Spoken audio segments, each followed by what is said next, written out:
Pati pala ang The Voice Kids Season 2 grand winner na si Ella Nimpa ay nadamay na sa issue ni na Jada Abansado at Francine Diaz. Isa sa mga best friend ni Jada sa showbiz si Ella at hindi rin siya nakaligtas sa galit at pagkaambierna ng mga fans ni Francine Diaz kay Jada. Ito'y matapos ng aminin ng anak ni na Jessa Zaragoza at Dingdong Abansado na hindi sila masyadong okay ngayon ng malapit din niyang kaibigan na si Francine. Sa interview kay Jada sa Christopher Minute, kumakalawa na pag-usapan nga ang estado ng friendship nila ni Francine matapos kumalat ang chika na hindi nga sila on speaking terms ng young actress.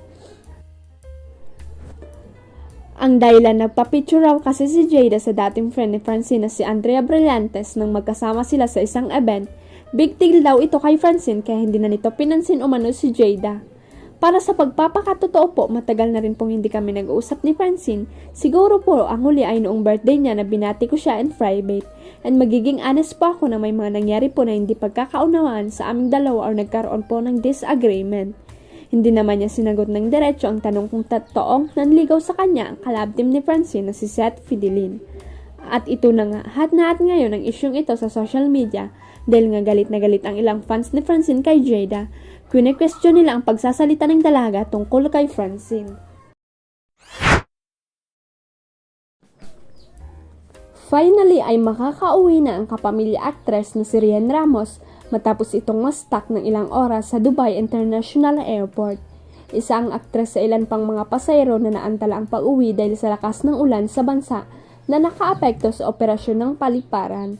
Sa X or dating Twitter, binandera ni Rian ang mga larawan kung saan makikita ang kanyang ginawang higaan, pati na rin ang mahabang pila ng mga tao sa connection desk. Tanong ng actress, anyone from Emirates Dubai who could help?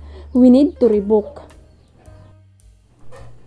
Matapos ang ilang oras ay nag-update na si Rian na finally ay makakauwi na siya.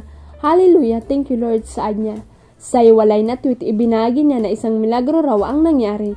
Grabe, super miracle yung nangyari. So happy to be coming home. So excited to shower too, sabi pa ni Rian.